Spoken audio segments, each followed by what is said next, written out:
Hello കൂട്ടുകാരെ, മഴത്തോരു മുൻപേടെ ഇന്നത്തെ episode എന്താണെന്ന് നോക്കാം. അതിനു മുൻപ് നിങ്ങൾ ഈ ചാനൽ ആദ്യമായിട്ടാണ് കാണുന്നതെങ്കിൽ സബ്സ്ക്രൈബ് ചെയ്യാൻ മറക്കല്ലേ. വീഡിയോ ഇഷ്ടപ്പെട്ടാൽ ലൈക്കും ചെയ്യുക. അങ്ങനെ ഗംഗനും മനുവും കൂടി സംസാരിച്ചുകൊണ്ടിരിക്കുകയാണ്.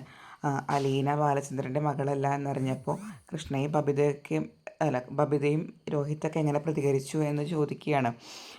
അവിടെ പ്രത്യേകിച്ച് പ്രശ്നമൊന്നും ഉണ്ടായില്ല. പക്ഷെ പ്രശ്നം മുഴുവൻ ഉണ്ടായത് വൈജാൻ്റിയും അമ്മയും കൂടിയിട്ടാണ്. വൈജാൻ്റിയും അമ്മയും ഞങ്ങളെ പൊരിച്ചടുക്കി, എന്നെ അച്ഛനെയും. ഞങ്ങൾ ഒരുവിധം അവിടെ നിന്ന് രക്ഷപ്പെട്ടതെന്ന്. പിന്നെ വലിയച്ഛൻ വന്നപ്പോൾ വലിയച്ഛന് നേരിടേണ്ട ക്വസ്റ്റ്യൻസൊക്കെ അതിൻ്റെ ആഫ്റ്റർ എഫക്റ്റാണ് എന്നൊക്കെ പറയാണ്. ഗംഗാൻ പറയുമ്പോൾ ഇതെനിക്ക് മനസ്സിലായി എന്ന്. അപ്പോഴേക്കും നമ്മുടെ ശിവൻ വരും. ശിവൻ വന്നു കഴിഞ്ഞാൽ ശിവനോട് ചോദിക്കും, എങ്ങനെയുണ്ട് ഹരിയുടെ കാര്യം, എന്തായി എന്ന്. അപ്പോൾ ശിവൻ പറയുന്നത് ഇങ്ങനെയാണ്: ശരണ്യയുടെ മൊഴി അനുസരിച്ചിരിക്കും. ശരണ്യ പോക്സോ, അതായത് ശരണ്യ പ്രായപൂർത്തിയാവുന്നതിന് മുൻപ് എന്തെങ്കിലും ചെയ്തിട്ടുണ്ടോ എന്നറിഞ്ഞാൽ അവനൊരിക്കലും ജാമ്യം കിട്ടില്ല. പക്ഷേ അതല്ല എങ്കിൽ പിന്നെ അവന് ജാമ്യം കിട്ടും. കുറച്ച് പ്രശ്നം തന്നെയാണ് എന്ന് പറയും. പിന്നെ ഗംഗൻ പറയും, എനിക്ക് നിന്നോട് കുറച്ച് കാര്യങ്ങൾ സംസാരിക്കാനുണ്ട് എന്ന്. അപ്പോൾ ശരി, വരൂ ഗംഗേട്ട, നമുക്ക് വീടിൻ്റെ അകത്തോട്ട് പോകാമെന്ന് പറഞ്ഞാൽ ഒരു റൂമിലോട്ട് കയറുകയാണ്. വാതിലൊക്കെ അടച്ചിട്ടാണ് അവർ സംസാരിക്കുന്നത്. മനു ഇല്ല, ഗംഗനും ശിവനും കൂടിയേ സംസാരിക്കുന്നത്. അപ്പോൾ ഗംഗൻ പറയും, ശിവ, കുറച്ച് പ്രശ്നമുണ്ട്. വേറൊന്നുമല്ല, ബാലേന്ദ്രൻ എന്നെ അന്വേഷിച്ച് നീലഗിരിയിൽ വന്നിരുന്നു. അവിടെ വന്നിട്ട് അവൻ സ്റ്റാൻലിയുടെ അഡ്രസ്സാണ് ചോദിച്ചത്. സ്റ്റാൻലിയുടെ കയ്യിൽ അലീനയെ തിരിച്ചു കൊടുക്കാനാണ് അവൻ്റെ ഉദ്ദേശമെന്ന് തോന്നുന്നു എന്ന്. ശിവൻ പറയും, അത് നല്ലതല്ലേ ഏട്ടാ, അവൾക്ക് നല്ല അവളുടെ കറക്റ്റായിട്ട് അവളെ എത്തിച്ചേരേണ്ട സ്ഥലം തന്നെയാണല്ലോ അവളുടെ അച്ഛൻ്റെ വീട്. അപ്പോൾ അവിടെ എത്തിച്ചേരുമല്ലോ, അത് നല്ലതല്ലേ എന്ന്. അപ്പോൾ ഗംഗൻ പറയും, അത് നല്ലതൊക്കെ തന്നെയാണ്, പക്ഷെ അവിടെ കുറച്ച് പ്രശ്നങ്ങളുണ്ടല്ലോ. ഒന്നാമത്തെ കാര്യം, ഇങ്ങനൊരു കുഞ്ഞുണ്ടായത് വൈജയ്ക്ക് അറിയില്ല, സ്റ്റാൻലിക്കും അറിയില്ല. അയാളുടെ വീട്ടിൽ വളരേണ്ട അയാളുടെ കുഞ്ഞിന് ഇത്രയും കാലം ഒരു അനാഥത്തിൽ തള്ളിവിട്ടത് ആരാണെന്നുള്ളൊരു ചോദ്യം വരും. പിന്നെ രണ്ടാമത്തെ കാര്യം, അയാൾ വൈജയെ അന്വേഷിച്ച് വന്നേക്കാം. അപ്പോൾ ഉണ്ടാകുന്ന പ്രശ്നങ്ങൾ നമുക്ക് പിടിച്ചാൽ പോലും കിട്ടില്ല. പിന്നെ ചിലപ്പോൾ അയാളൊരു പട്ടാളക്കാരനല്ലേ, അയാളൊരു പട്ടാളക്കാരൻ്റെ രണ്ട് നിയമങ്ങളേ ഉള്ളൂ: ഒന്നുകിൽ യുദ്ധം ചെയ്യുക, അല്ലെങ്കിൽ കീഴടങ്ങുക. അയാളുടെ മകളെ ഇത്രയും നാൾ അനാഥയായിട്ട് വളർത്താൻ കാരണക്കാരായ ആൾക്കാർക്കെതിരെ അയാൾക്ക് വേണമെങ്കിൽ കോടതിയിൽ കേസ് കൊടുക്കാം. അങ്ങനെ കേസ് കൊടുക്കുകയാണെങ്കിൽ പിന്നെ നമുക്ക് ഒരു നിലനിൽപ്പും ഉണ്ടാവില്ല, ആകെ നാണക്കേടാവും. അതൊക്കെ നമ്മൾ ആലോചിക്കണം. ഇങ്ങനത്തെ കുറച്ച് പ്രശ്നങ്ങളൊക്കെ ഉണ്ട്. ഇതിന് എന്തെങ്കിലും ഒരു സൊല്യൂഷൻ ഉണ്ടോ എന്ന് ആലോചിച്ചിട്ടാണ് ഞാൻ ഇങ്ങോട്ട് വന്നത്. നമുക്ക് അപ്പോൾ ശിവൻ ചോദിക്കുന്നു, ബാലചന്ദ്രനെ വിളിച്ചിട്ട് കാര്യമുണ്ടോ, ഗംഗേട്ടനൊന്ന് വിളിച്ച് നോക്കുമെന്ന്. ഓ, ഞാൻ വിളിച്ചിട്ട് കാര്യമൊന്നുമില്ല, മുള്ളും മുനയും വെച്ചിട്ട് മാത്രമേ അയാൾ സംസാരിക്കാറുള്ളൂ. പിന്നെ വേറെയുള്ളൊരു ഓപ്ഷൻ എന്താ, നമുക്ക് വൈജിയോട് സംസാരിക്കണം. വൈജിയോട് സംസാരിച്ച് വൈജിയെ കൺവിൻസ് ചെയ്ത് കടപ്പാട്ടൂർ വിടണം. അത് വെറുതെയാണ് ഗംഗേട്ട, അതൊന്നും നടക്കില്ല. അവൾ ഒരു കണക്കിലും അതിന് സഹകരിക്കില്ല. എന്നാലും നമുക്കൊന്ന് സംസാരിച്ച് നോക്കാം എന്ന് പറഞ്ഞ ഗംഗനും ശിവനും കൂടിയിട്ട് വൈജയുടെ അടുത്ത് വരികയാണ്. അപ്പോൾ വൈജയെ കണ്ടിട്ട് ചോദിക്കുന്നു, വൈജയെ കണ്ടപാടെ അവർ പറയും, ഞങ്ങൾക്ക് നിന്നോടൊരു കാര്യം പറയാനുണ്ടെന്ന്. വൈജ പറയും, നിങ്ങളെ വരവ് കണ്ടപ്പോൾ തന്നെ എനിക്ക് മനസ്സിലായി, നമ്മുടെ വീട്ടിൽ ബുദ്ധിയില്ലാത്ത ഒരാൾ ഞാൻ മാത്രമല്ലേ ഉള്ളൂ എന്ന്.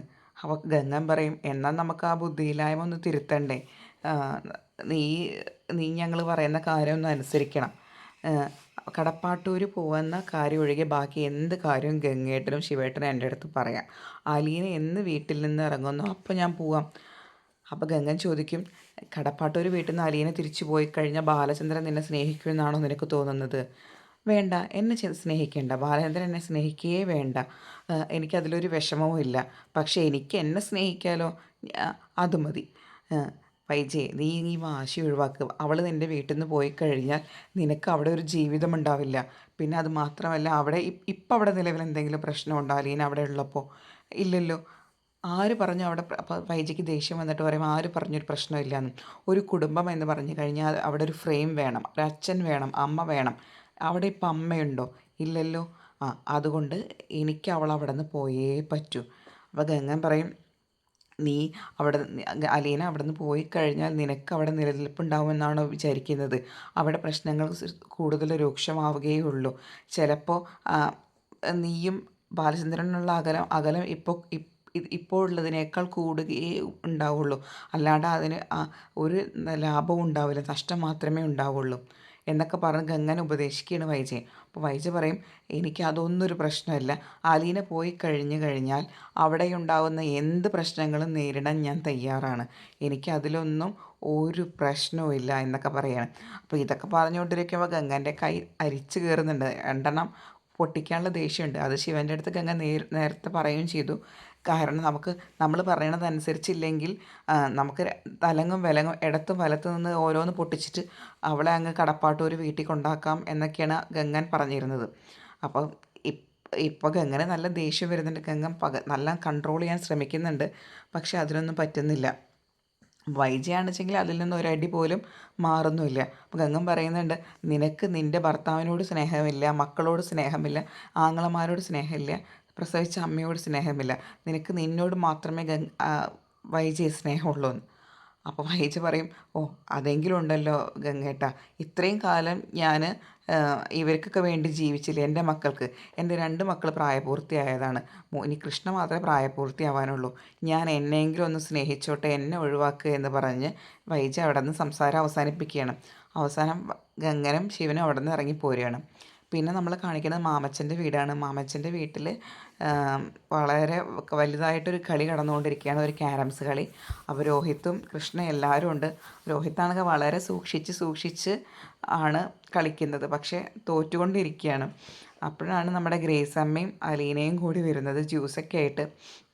അപ്പോൾ അലീന പറയും, ഈ ജ്യൂസൊക്കെ കുടിച്ചിട്ട് എല്ലാവരും പോയി കിടന്നുറങ്ങും, നാളെ നമുക്ക് പോകേണ്ടതല്ലേ എന്ന്. അപ്പോൾ ബബിത ചോദിക്കും, അയ്യോ നാളെ തന്നെ പോകണോ അലീന ചേച്ചി? അപ്പോൾ അലീന പറയും, പിന്നെ പോവാതെ എത്ര ദിവസമായി നമ്മൾ വന്നിട്ട്, നാളെ തന്നെ തീർച്ചയായും തിരിച്ചു പോകണം, നിങ്ങളുടെ ഉത്തരവാദിത്വം എനിക്കാണുള്ളത് എന്നൊക്കെ. അപ്പം ഗ്രേസമ്മ പറയും, അയ്യോ മക്കളെ നിങ്ങൾക്ക് പോകണമെന്ന് ആഗ്രഹമില്ലെങ്കിൽ നിങ്ങൾ പോകണ്ട, ഇവിടെ നിന്നോ എന്നൊക്കെ പറയാണ്. അപ്പോൾ അത് കേൾക്കുമ്പോൾ നമ്മുടെ പിള്ളേർക്ക് ഇളക്കമുണ്ട്. കാരണം പിള്ളേർക്ക് കുറച്ച് ദിവസം കൂടി ഇവിടെ നിന്നാൽ കൊള്ളാമെന്നുണ്ട്. കാരണം അവർക്ക് വളരെ സന്തോഷത്തിലാണ് അവരിവിടെ ഗ്രേസമ്മയുടെയും മാമച്ചൻ്റെയും വീട്ടിൽ കഴിയുന്നത്. ഗ്രേസമ്മയും മാമച്ചനും അതിലേറെ സന്തോഷത്തിലാണ്. അപ്പോൾ അങ്ങനെ ചെയ്താലോ ചേച്ചി, 2 ദിവസം കൂടി നമുക്ക് നിന്നാലോ എന്നൊക്കെ ചോദിക്കുക അലീനയുടെ അടുത്ത്. അപ്പോൾ അലീന പറയും, അതൊന്നും പറ്റില്ല, നാളെ എന്തായാലും പോയേ പറ്റുള്ളൂ. അപ്പോൾ രേവതിക്കുട്ടിയോട് ചോദിക്കും, നിനക്കൊന്നും പറയാനില്ലേന്ന്. അപ്പോൾ രേവതിക്കുട്ടി പറയും, ഓ ഭൂരിഭാഗം ആൾക്കാരുടെ അഭിപ്രായം എന്താണ് അതനുസരിച്ച് ചെയ്യാം. പിന്നെ അലീന ചേച്ചി, നമുക്കൊരു കാര്യം ചെയ്യേണ്ട, ചീനിക്കുട്ടിയുടെ കാര്യം, ആ സ്പോൺസറെ ഒഴിവാക്കാൻ നമുക്കൊന്ന് വിളിച്ച് പറയണ്ടേന്ന്. അപ്പോൾ അലീന പറയും, അത്ര പെട്ടെന്ന് നടക്കുന്ന കാര്യമല്ലല്ലോ എന്ന്.